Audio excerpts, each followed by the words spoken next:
Welcome back, and of course our guest is online, and we are talking to the Pride movement, and we are talking to Mr. Rudolph, the chairman of Pride. Good morning and welcome, sir. Good morning, Brother B. Morning to Tobago, Trinidad, and all your viewers. All right, so tell us your name. I see Rudy or Rudolph. Tell us your name. RuD Hanamji, chairperson of PrideTT. All right, so well, you're a non-profit organization. What's the objective? Give us the philosophy. What's the objective, mission, vision, and mission? Tell us what your. Basically, PrideTT seeks to highlight the positive contribution of the LGBTQ community to Trinidad and Tobago's national development. As a matter of fact, many persons from the community, as I'm sure you know, contribute to our country in many spheres of life, but unfortunately, we do not have the protections and access to the same rights and protections as any other citizen.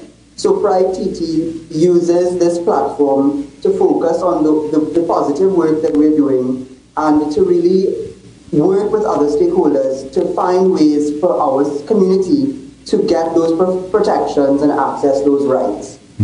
What are the rights you are lacking? Let's hear some of the maybe the testimony struggles that you are struggling to have society accept, because clearly you are going against the grid with a movement such as this. There will be in this country we are struggling to accept the LGBTQ community. Yeah? Yes, understood. I will tell you, many of them pivot around health and labor protections. So for example, under the Equal Opportunities Act, an LGBTQ person is not protected right now. So someone can fire you without due cause, and you will not be able to access that legislation to seek redress. I myself, if I'm truthful on my blood donation form, I may be denied the access to donate blood to save myself or a family member. I cannot add my partner to my health insurance claim as easily as a straight person or at all. The trans community, the transsexual community, they cannot access health care under their gender identity. So we are all paying taxes, we are all contributing to the country's development, we all vote, but some of us are not as equal as others in the eyes of the law. So those are the main types of rights that people are asking for, because you should at least have the basic protections under the Constitution.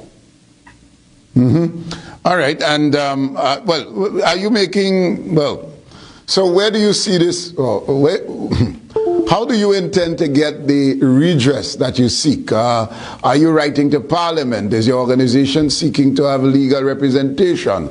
Where are you going from here? So Pride in Trinidad has been celebrated for over 30 years, but in 2018, after the Jones v. TNT case, we mobilized the community and started celebrating Pride publicly. And so this is our third year.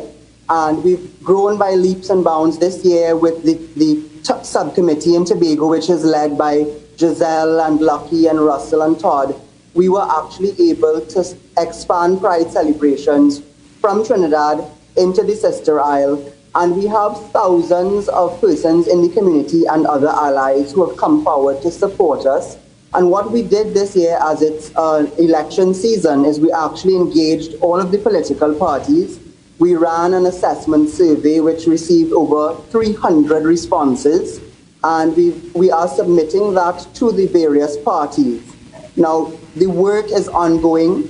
The different administrations have listened in the past. There are certain things that are changing. We run programming in schools against bullying, and we do a lot of education work with other NGOs that already exist. So the work is ongoing. We've met with the Commissioner of Police. He has started a gender-based violence unit, as you might also know, which covers some same-sex issues like domestic violence. So, Brother B, I would say that the political directorate and many other persons in society in Trinidad and Tobago, they tend to be more accepting and more tolerant. but we have to continue the advocacy work, and that's why coming to Tobago this weekend gone was so important, because it was also Emancipation Weekend, and there are many intersectional issues that persons of the black community also face. Black Lives Matter has been a global call to action in much the same way that the LGBTQ community is oppressed. We want to ensure that there are intersectional advances across groups so that we stand with each other and support one another. Well, I'm listening to you with, the struggle of blacks, and when you equate or try to bring any linkage to the struggles of, well, that's a whole other ball game, and I don't want to even go there because you will get stern rebuttal from the community, from society, and your struggle is really to get society to accept you. All right, let me just go to an area. Obviously, this is in the Tobago society. You are going to struggle for a very long while for this to be accepted, and acceptance is what you're seeking, and once there's acceptance, everything else would fall in place. You call some names that are representing Tobago. Let me ask you, what is it like with the Tobago arm of PrideTT in terms of they getting any traction at all, in terms of the acceptance, and what are they suffering from, or what are they not getting in terms of equality or equal treatment, as it were, in Tobago, from your information? So again, I like to be very fair about these things. There is a perception that Tobago is not as welcoming to the LGBTQ community as Trinidad is. I personally love Tobago as a citizen. I go to Tobago as often as I can. And we were talking about it this weekend. We had an entire activity agenda planned this weekend. We had workshops, we had a fashion show, we had limes. The response in Tobago from the community was overwhelming. As a matter of fact, Tobagoans came out in larger numbers this year than ever before, and in some regards they actually beat back Trinidad, because we had a flag raising ceremony in Tobago the very first day of Pride, which was the 26th of June, and 27th of June, sorry, and that flag raising was larger than the ones we had in Trinidad.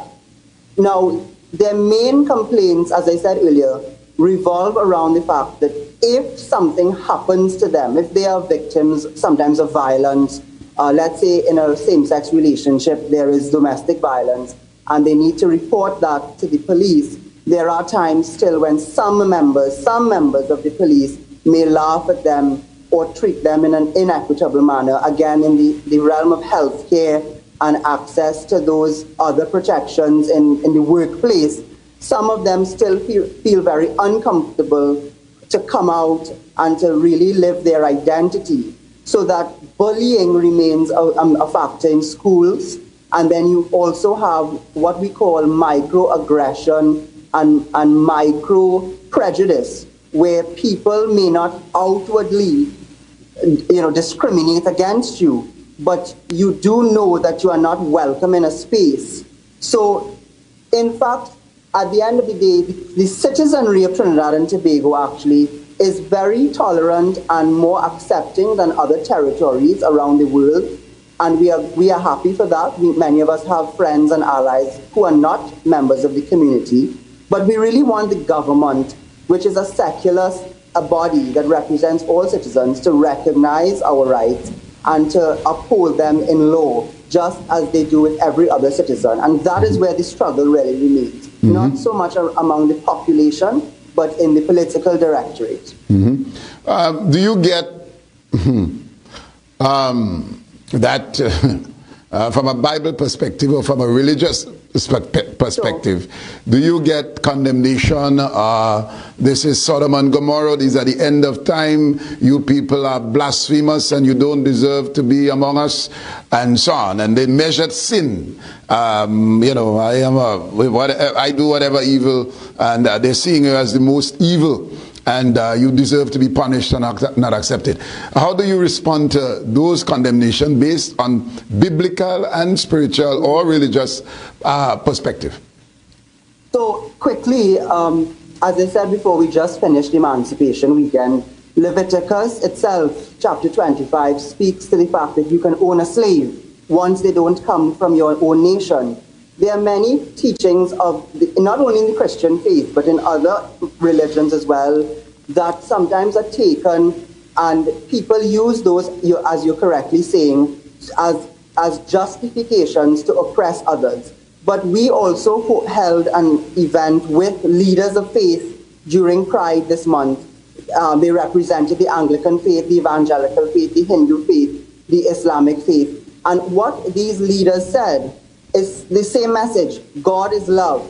And God did not put any other human being on this planet to judge any other person. That is his domain, or God's domain. And what we've been seeing is that persons in the congregation actually do not want to encourage their brothers and sisters, because there are many people in the LGBTQI community, Brother B, who are members of faith. And like any other sinners, because I believe God also said we are all sinners in his eyes, they just simply want to practice their faith and, again, have the access and the protections to feel comfortable to come to their churches and their mosques and their temples and not be shunned and pushed away. I heard a few months ago, when there was the great earthquake recently, that the LGBTQI community caused that earthquake.